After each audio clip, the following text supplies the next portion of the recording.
Pastor, I'm having a lot of conviction about the COVID vaccine.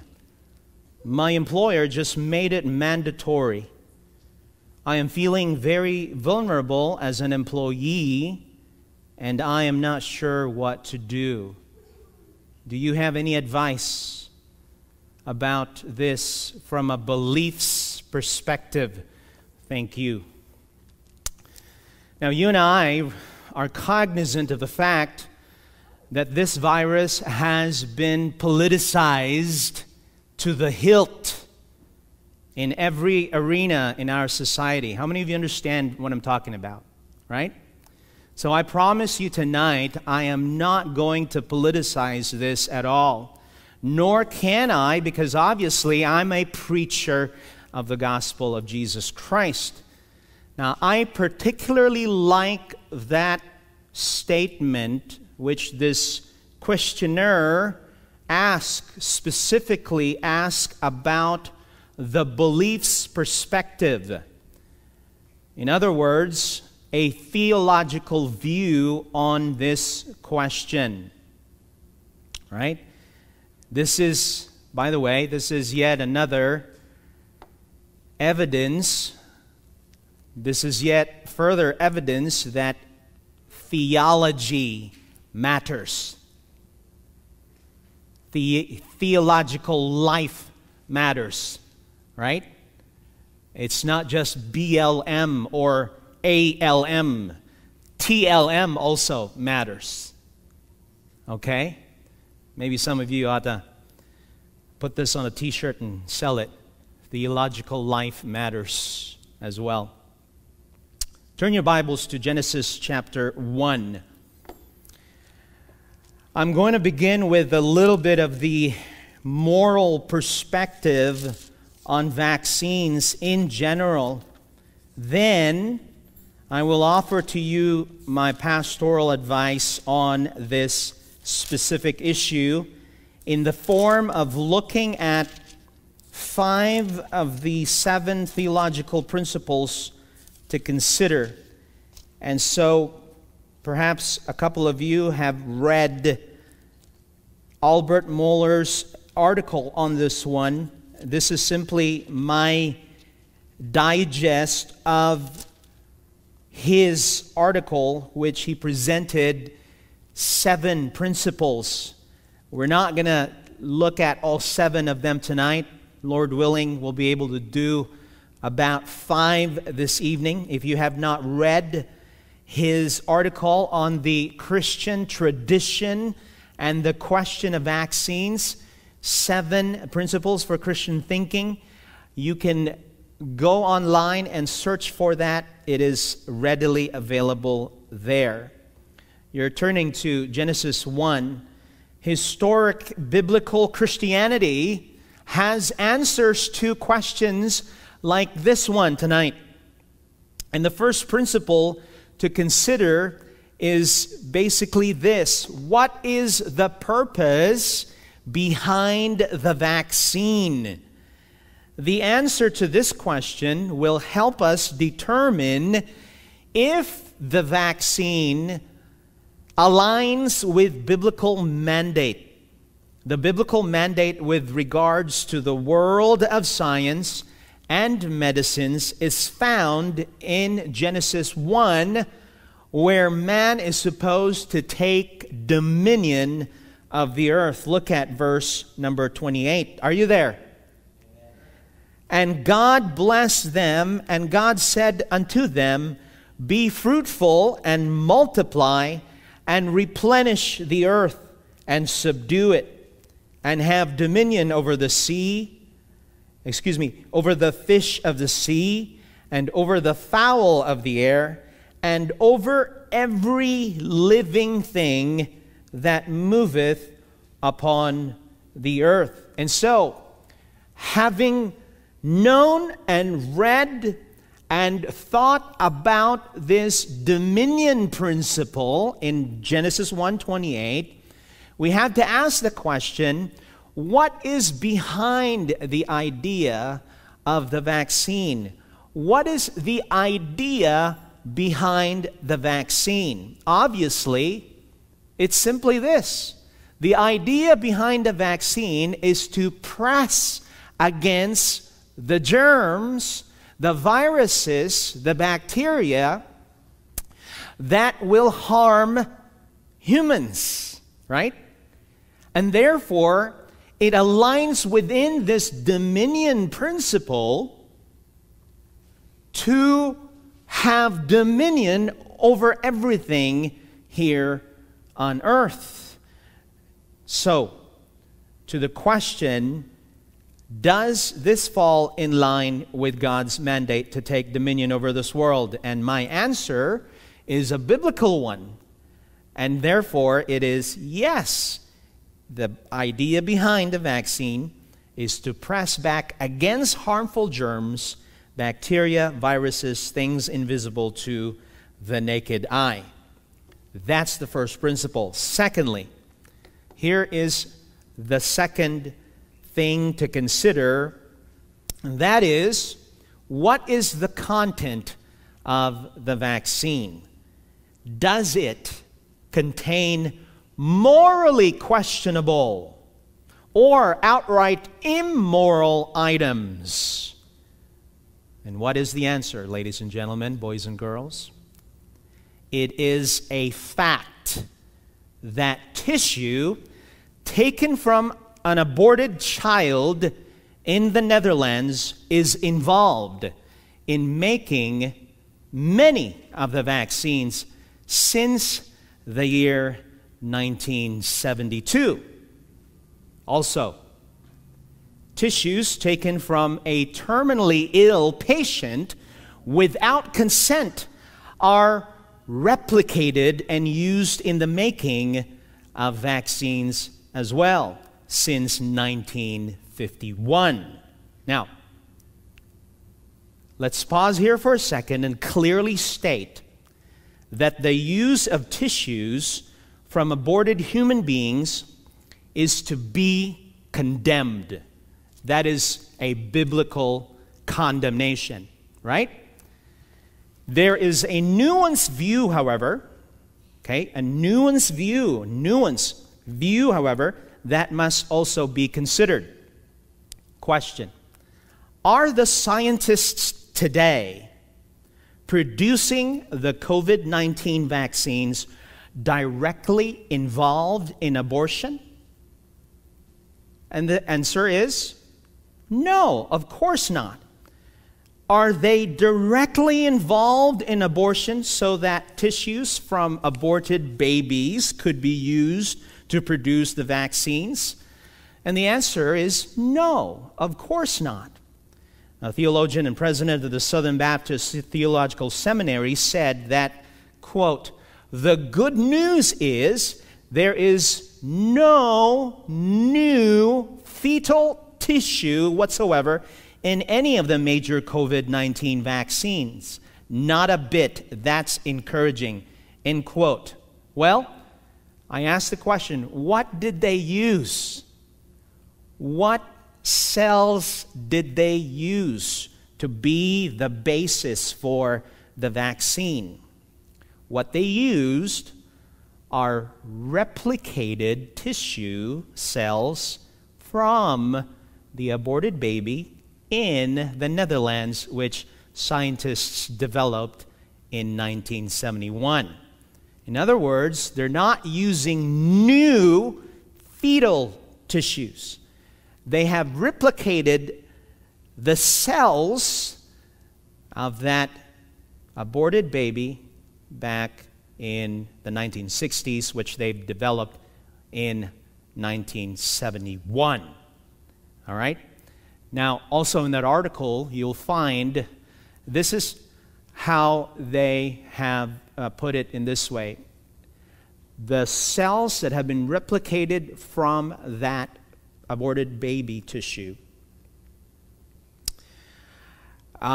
they've called it an eternal cell line because they just kept replicating it without having to obviously go and get another aborted baby tissue.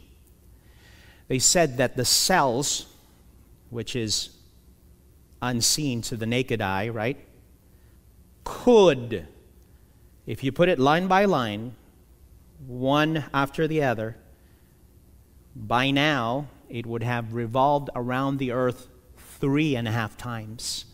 That's how many they have developed from that aborted baby back in the 1960s. Okay, so let's pause here again and think about this. And I'm going to quote Mohler here again because I don't want to misinterpret what he's saying, and I agree with what he has to say. Mohler writes, quote, "So how do Christians think about this?" Well, first of all, we need to condemn outright the use of any tissues from aborted human babies, period. Any tissues taken from aborted fetuses are illegitimate, period. But there are other issues of the Christian worldview, of Christian moral reasoning we need to apply here. One is the issue of material effect, and that has to do with the fact that no one who is producing these COVID-19 vaccines had any direct involvement in bringing about the abortion of a single child, whether back in the 1960s or in the present. There is no current involvement. How many of you understand that? Okay? Thank you. That's 2 of you. In other words, there is not a new abortion that happened where they have taken that cell and used it for this vaccine. Because they have used, in many of the vaccines that are being developed right now, there's 24 or so that I have looked at. They've used it from the cell line back in 1971 or back in 1952. The second thing has to do with proximity. And we're talking about how many years far removed are we from the 1950s and the 1970s? That's more than 50 years. That's more than 50 years far removed from the aborted baby.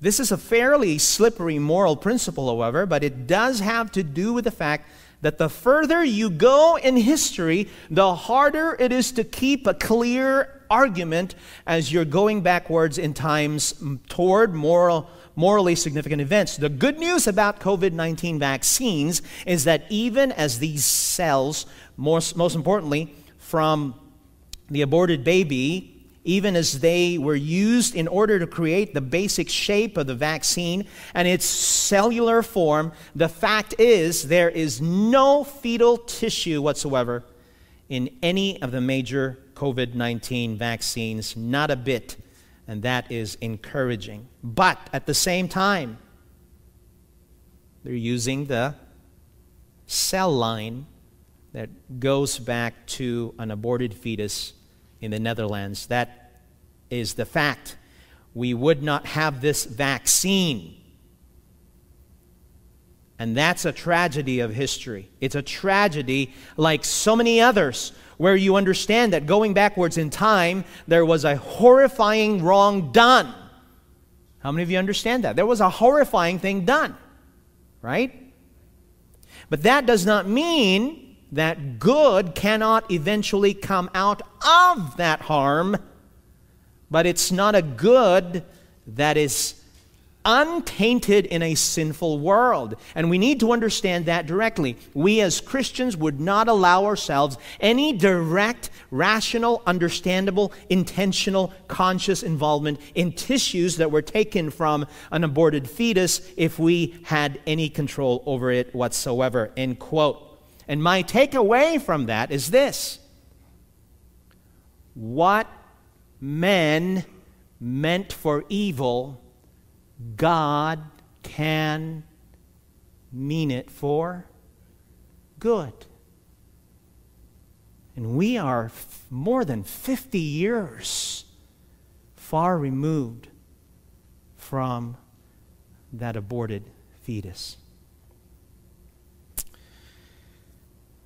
Number 3, the third principle that we need to consider is the efficacy or the effectivity and safety of the vaccine. Again, this is an offshoot from the biblical mandate of us taking dominion over the world. What were the efficacy rates taken from Moderna and Pfizer tests? They were remarkable. Did you hear it? At the time of this writing, when I put this together back in December of 2020, more than 94% efficacy rate. Just consider, current flu vaccines have only up to 60% efficacy rate. And yet millions of people get flu vaccines every year. As for its safety, the safety of these vaccines, Moderna and Pfizer, some of us will have adverse reactions just as we would with the flu vaccine. I recall 2 occasions when I got high fever and chills after taking the flu vaccines a couple of times, 2 years in a row, but they lasted only 24 hours. But what about now? What about now? What is the efficacy rate of these vaccines now? They've dropped to 70%. And that's why there's a lot of talks about the booster shots that need to be taken after taking the Moderna and Pfizer and other vaccines out there. In addition, listen to this. I'm citing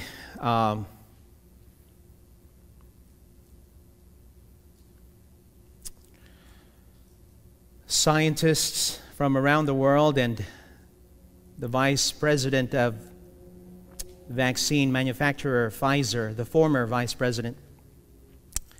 Quote, multiple eminent health authorities from all across the world have warned against the safety and efficacy of coronavirus vaccines. Dr. Peter Hotez, UK scientist Hilda Bastian, and former vice president of the vaccine manufacturer Pfizer, Dr. Michael Yeadon, have all warned against the safety of the vaccine due to the nature of their creation. Vaccine development usually takes many years or even decades, whereas the coronavirus vaccine has been manufactured in less than 12 months. End quote.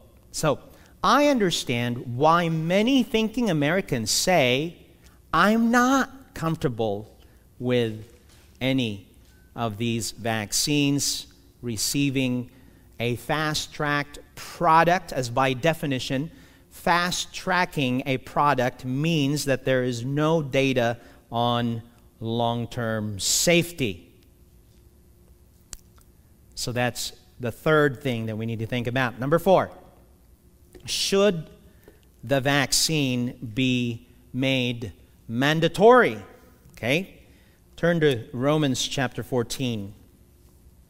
This is where many good-thinking minds part ways. And I think this is why the church doesn't and shouldn't make an official position on this. I'm sure there are strong personality pastors out there who will push for mandating or who will not push for mandating. I think I'm on the let every man be fully persuaded in his own mind when it comes to this principle. Look at Romans 14. Okay? Let's read that. Romans 14, verse number 5.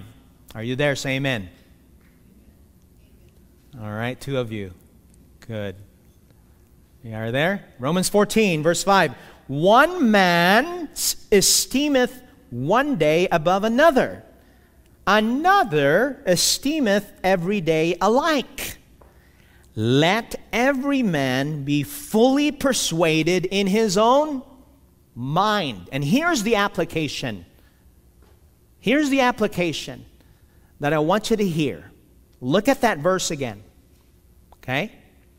One man or woman esteemeth that vaccination is okay. Another man or woman esteemeth that vaccination is not okay. Here's the application. Let every man be fully persuaded in his own mind. All right? Number 5.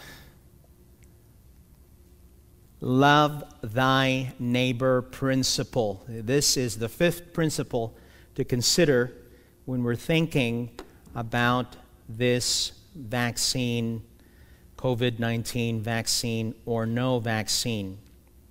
Moeller said, if a vaccine is available, then the people who take it will benefit by the vaccine, and they'll take whatever complications that come with it. And I hasten to say, including death.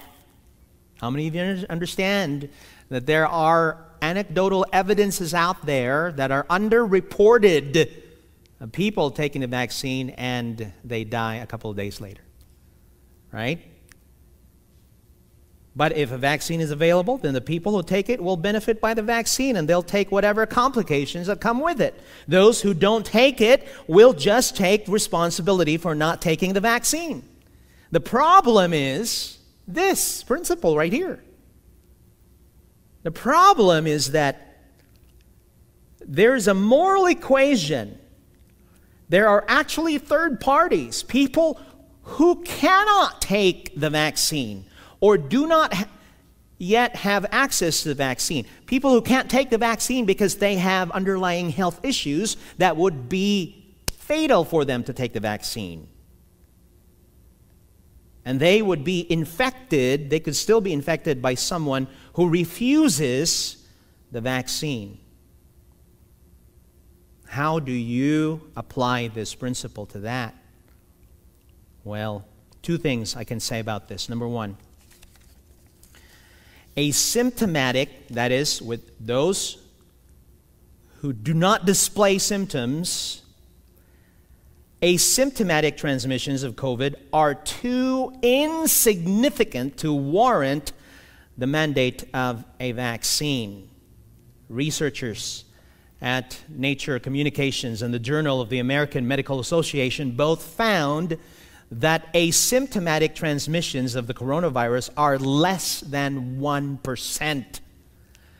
In the case of the Journal of the American Medical Association, 0.7% of transmissions were among, get this, households, which would undoubtedly be lower in the general population, end quote. Meaning, you're more than likely to get it at home than at church gathering. That's why there was a lot of fuss about wearing a mask even in your own homes.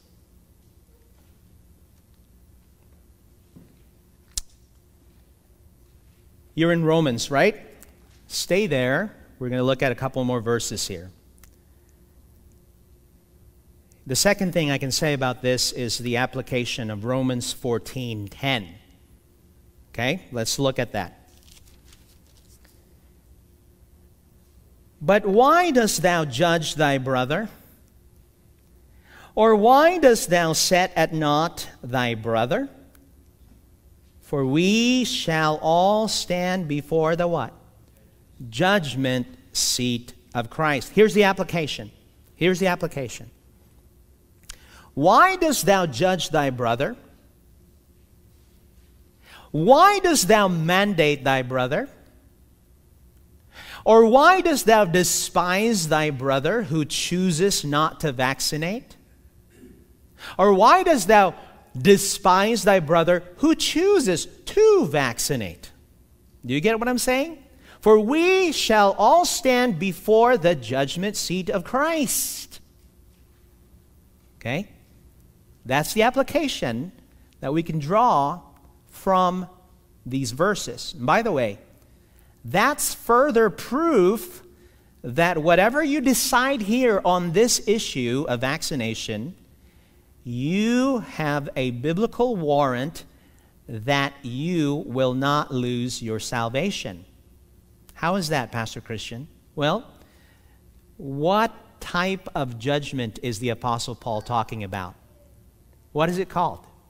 The judgment seat of Christ. The Bema judgment seat of Christ. It is not the white throne judgment seat of God. And my point is this: who are going to be in the Bema judgment of Christ? Only the Christians. Only the believers. That's the judgment where only believers will enter in. In conclusion, look at verses 19 and following. Let's read it together. Okay? 19 of Romans 14. Let us therefore follow after the things which make for peace. That's why months ago I said, be kind to people who might still be wearing masks and still not comfortable coming together closer than 6 feet. Be kind. Don't say anything derogatory. Why do you despise? Why do you judge? Don't you know that we must all appear in the judgment seat of Christ? Let's read on. Verse 19. And things wherewith one may edify another. For meat destroy not the work of God. All things indeed are pure, but it is evil for that man who eateth with offense. It is good neither to eat flesh, nor to drink wine, nor anything whereby thy brother stumbleth, or is offended, or is made weak. Hast thou faith? Have it to thyself before God. Happy is he that condemneth not himself in that thing which he alloweth. Verse 23. And he that doubteth is damned if he eat it, because he eateth not of faith. For whatsoever is not of faith is sin. Here's the application. Do it, meaning, yes, do vaccination, or don't do it. But either or, you have to make that decision out of faith. Everybody will be individually accountable to God. And so here's my advice. Follow after the things which make for peace, and things wherewith one may edify another. Be informed as much as you can possibly be informed without becoming arrogant and without looking at others with contempt and disgust. Don't be flippant about any of this, but be faithful. And listen, have the courage to stand for what you believe. Why? Because he that vaccinates with doubt is damned, when he vaccinates not with faith. For whatsoever is not of faith is sin. And if you don't vaccinate it and yet you doubt it, you are also in sin. So on the same token, he that vaccinates not but is full of doubt is also damned. Why? Because he vaccinates not with faith, for whatsoever is not of faith is sin. Okay? Next question.